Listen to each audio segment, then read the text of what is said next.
한국은 왜 안전한 나라가 되었나? 한국은 세계에서 가장 안전한 나라 1위에 올랐다. 한국 뒤로는 싱가포르, 카타르, 일본, 대만, 홍콩 등이 있다. 안전한 나라에 한국, 일본, 대만, 홍콩 등 동아시아 나라들이 대거 상위권에 포함되었다. 반대로 최악의 국가는 어디인가?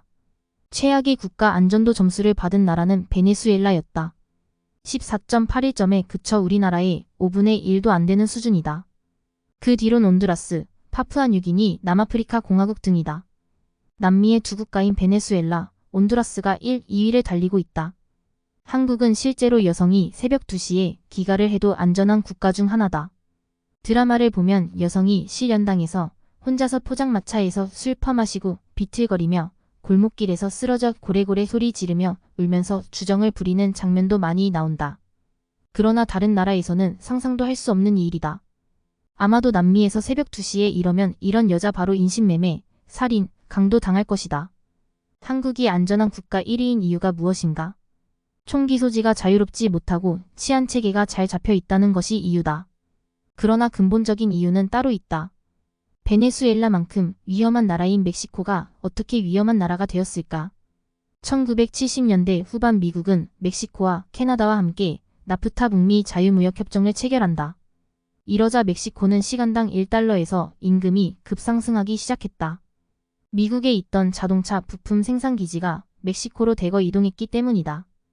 그리고 1990년대 중반 멕시코는 가난한 나라에서 중진국으로 급상승했다. 제2의 대만이라고 불렸다. 그리고 1990년대 후반이 되자 당시 대통령이었던 카를로스 살리나스는 마냐나의 나라라고 했다. 마냐나의 나라의 뜻은 미래의 나라라는 뜻이다. 그만큼 당시는 희망적이었다. 그런데 2000년대로 들어서고 멕시코는 중진국에서 선진국으로 올라서지 못하고 추락했다. 이유는 2001년 중국이 WTO에 가입했기 때문이다. 이때 중국은 멕시코보다 임금이 훨씬 낮았다. 그래서 섬유산업 등 저임금 일자리는 멕시코에서 중국으로 몰려갔다. 멕시코는 40만 개의 일자리를 중국에게 빼앗겼다. 멕시코는 중진국의 함정에 빠진 것이다. 멕시코는 이후 경제성장률이 1% 이상 오르지 못하고 있다. 사실상 후진 중이다. 2000년대 초반 공장을 철수한 투자자들은 멕시코에서 공장을 뺀 이유를 임금에서만 찾지 않았다. 멕시코가 교육 수준이 매우 낮아서 공장을 업그레이드 할 수 없었다고 했다. 멕시코는 고등학교 졸업률이 30%가 안 된다. 멕시코는 중진국까지 올라갔지만 임금이 오르자 바로 중진국 함정에 빠졌다. 중진국 함정을 빠져나오려면 저렴한 인건비에 블루칼라 노동력에서 고급 서비스업인 화이트칼라 노동력으로 갈아타야 한다. 그런데 고급 인력으로 갈아탈 인재가 없었던 것이다.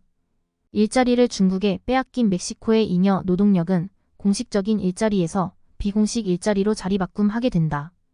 공식적인 일자리는 공장에서 일하며 세금 내는 안정적인 일자리다. 비공식적인 일자리는 자동차 유리창을 닦는 사람들, 노점상, 마약을 파는 마약상 등을 말한다. 멕시코는 2000년 이후 이런 비공식적인 일자리가 폭발적으로 늘어난다. 이렇게 되면 어떤 일이 벌어지는가? 세금을 내는 사람들이 적어져 세금이 안 거친다. 그리고 더 심각한 문제는 범죄율이 폭발적으로 늘어난다는 것이다.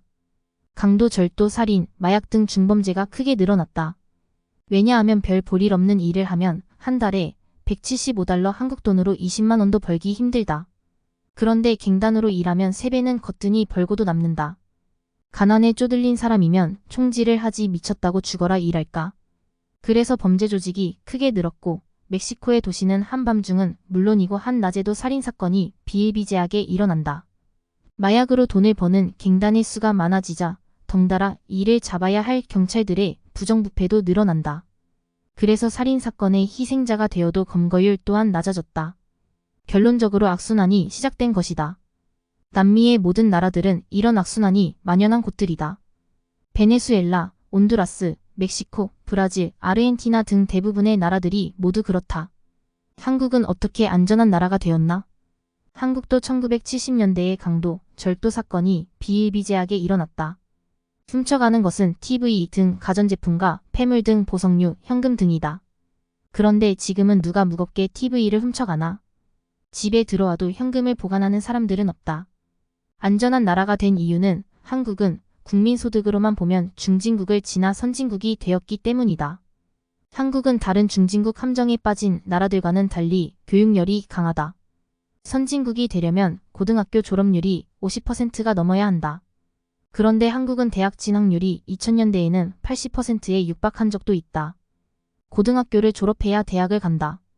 그러니 고등학교 졸업률은 80%가 넘는다는 얘기다.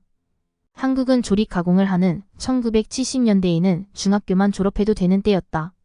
그런데 이때 과잉 교육이 일어나고 있었던 것이다. 중학교 일자리만 필요한 이때 이미 대학을 졸업한 고급 인력이 많았다는 얘기다. 대학을 졸업한 고급 인력은 블루칼라 노동력이 화이트칼라 노동력으로 바뀌는 시대에 자연스럽게 일어났다.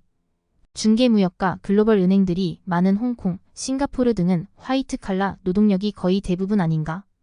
이 외에도 1970년대 중화학공업으로, 1980년대 첨단 제조업으로, 2000년대 IT로 바꾸어 가며 대한민국의 일자리를 선진화한 체질 개선은 아주 큰 이유다.